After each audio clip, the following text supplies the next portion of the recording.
So there you are, pulling up a map from your mobile phone. The map you open is of your childhood, the beach where you played, the trees that once lined the shore, the dunes you ride across. Now imagine zooming in and finding nothing but ocean. You see, that's the reality for the people in the Solomon Islands, where rising seas have erased the very landscape of their youth. With each tide creeping higher, villagers fear their island may soon become uninhabitable. This is the front line of climate change in the Pacific Ocean, where small island nations fight for survival, caught between disappearing coastlines and the tug of war of global superpowers. Pacific island nations have seen American pledges and attention come and go with geopolitical winds. Recent U.S. pullbacks are met with disappointment, but they're not surprised. This is the story of the inhabitants facing this change every day. Welcome to That's Life, I swear. This podcast is about life's happenings in this world that conjure up such words as intriguing, frightening, life-changing, inspiring, and more. I'm Rick Barron, your host. That said, here's the rest of the story. The beaches of Hulavu once seemed endless. Children running in and out of the surf, banana trees stretched along the shoreline, and sand dunes stood like guardians against the tide. For people who grew up in this small Solomon Islands village, those memories are vivid but extremely fragile. Today, when opening up Google Maps on their mobile phones, the familiar landscapes of their childhood have disappeared beneath the sea. What was once a playground is now the ocean floor. The loss of coastline in Hulavu is extremely hard to absorb. It is a warning for an entire region. Across the Pacific, rising seas and shifting climates are rewriting maps, swallowing ancestral lands, and threatening food and water security. The people of these islands stand at the front line of a global emergency that they did little to cause. For those who grew up on the coast, the changes are undeniable. These thoughts echo the live reality of thousands of families who have watched beaches vanish, gardens turn brackish, meaning water that contains more dissolving minerals than normally acceptable for municipal, domestic, and agricultural uses, and storms intensify with terrifying speed. It's time for the gathering of vulnerable nations. Leaders from 18 Pacific nations and territories gather only a few miles away in Honiara, a small community in the Solomon Islands. This annual meeting, the Pacific Islands Forum, is not an ordinary diplomatic ritual. You see, for these nations, many of them poor, small, and isolated, the forum is one of the few platforms where they can speak collectively about their survival. This year in 2025, the agenda is dominated by climate change and the looming sense that the world's most powerful nations are more concerned with rivalry than with their rescue. For years, Pacific leaders have described climate change as their single greatest threat, and yet pledges from wealthy nations have repeatedly faltered, leaving communities exposed. The United States has played a particularly complex role. Washington has at times recognized the Pacific's predicament and pledged support for adaptation and disaster preparedness. But policy swings from one administration to another have created instability. The Trump administration's withdrawal from the Paris Agreement, the second time, the shutdown of the U.S. Agency for International Development's regional presence, and then cuts to aid programs have left projects stranded and trust completely eroded.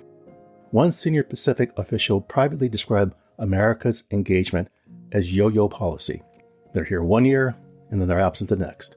That inconsistency is devastating for nations like Tuvalu, where fewer than 10,000 citizens whose homeland may become uninhabitable within a generation. For these islanders, climate change is not a distant prospect, but a daily emergency. Enter China. Into the vacuum left by the United States, China has stepped with careful, measured moves.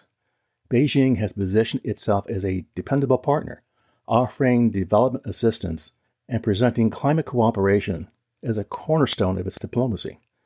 Now, in May of 2025, Chinese officials gathered foreign ministers from 11 Pacific countries and announced funding for 100 small and beautiful climate projects over 3 years. Now, the scope of these projects remains modest. A recent agreement provided solar equipment to remote parts of the Solomon Islands, but Pacific leaders knew that true resilience requires large-scale investment.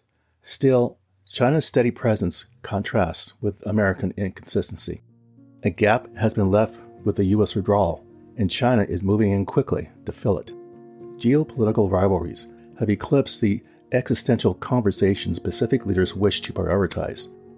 The history of the Pacific Islands Forum is peppered with moments where climate urgency is sidetracked by disputes over Taiwan, diplomatic recognition, and military presence. Last year's forum ended in discord when language affirming ties with Taiwan provoked Chinese backlash, forcing revisions. Well, the people of the Solomon Islands got fed up, and this year they barred all external powers from attending their next meeting, including China, Taiwan, and the United States, to remain focused.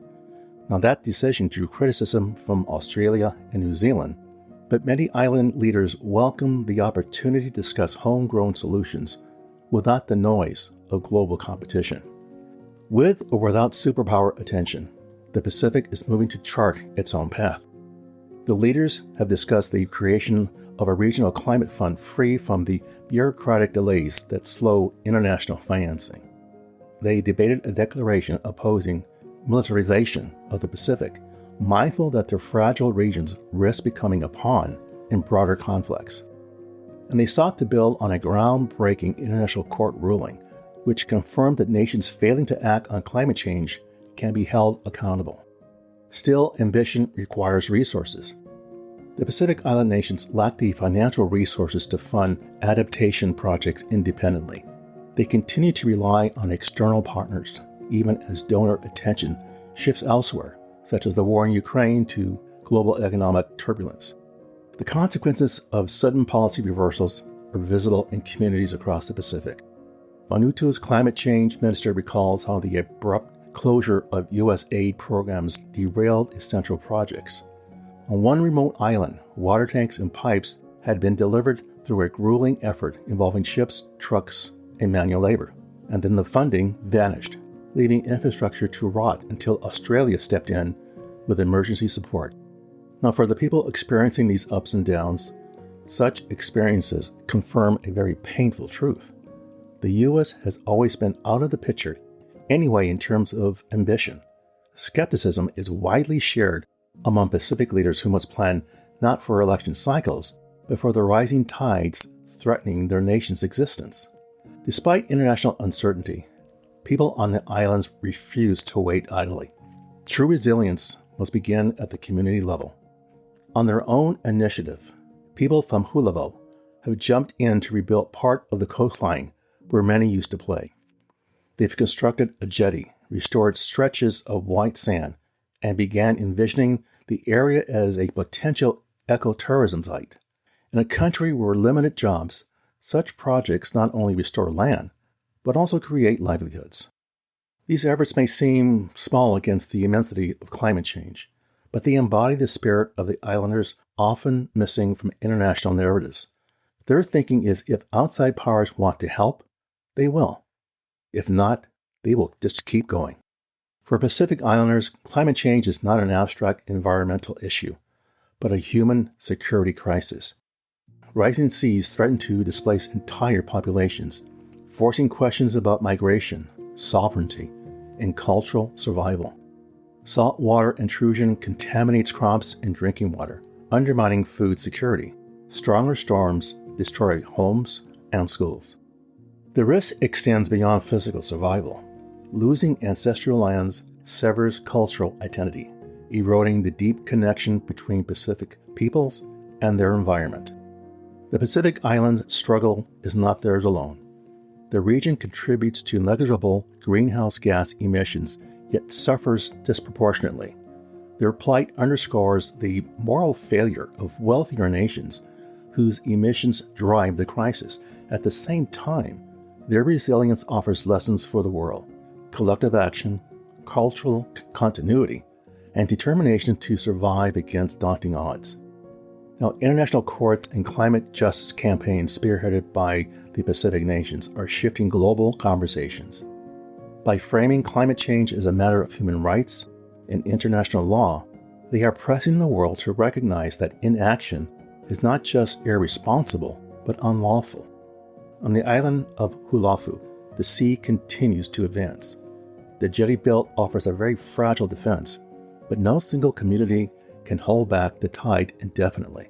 Without large-scale adaptation, seawalls, renewable energy grids, resilient agriculture, the region's future remains precarious. And yet, amid the uncertainty, there is strong determination. The Pacific Island Forums closes with a declaration. They will not wait for global powers to save them. They will seek support where it is offered, but will continue to innovate, organize, and adapt on their own terms.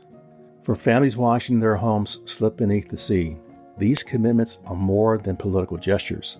They are promises of dignity, continuity, and hope. The Pacific Islands are sounding an alarm for the rest of the planet. Their sinking coastlines and vanishing beaches forecast the fate of low-lying regions worldwide. If the international community fails to act decisively, what is happening in the Pacific Islands will unfold in Florida, Bangladesh, and Venice. The story of the Pacific is not simply about islands at risk. It's about humanity's shared future in an era of climate disruption. Safeguarding these small nations is to protect the moral compass of the global community. And in that determination lies the Pacific's greatest strength. Now, what can we learn from this story? What's the takeaway? Vulnerable communities are at the mercy of global powers. Pacific nations contribute very little to global emissions, yet they face existential threats. They depend on outside aid and promises, but those promises often stall as political priorities shift in Washington, Beijing, or elsewhere. The yo-yo nature of U.S. involvement illustrates how unreliable superpowers can be when domestic politics override long-term commitments. When global powers waver, the Pacific shows us that survival depends on local action, resilience, and refusing to wait for others to save you. Well, there you go, my friends. That's life, I swear. For further information regarding the material covered in this episode, I invite you to visit my website, which can be found on Apple Podcasts for show notes and the episode transcript. As always, I thank you for the privilege of you listening and your interest. Be sure to subscribe here or wherever you listen to podcasts so you don't miss an episode. And we'll see you soon.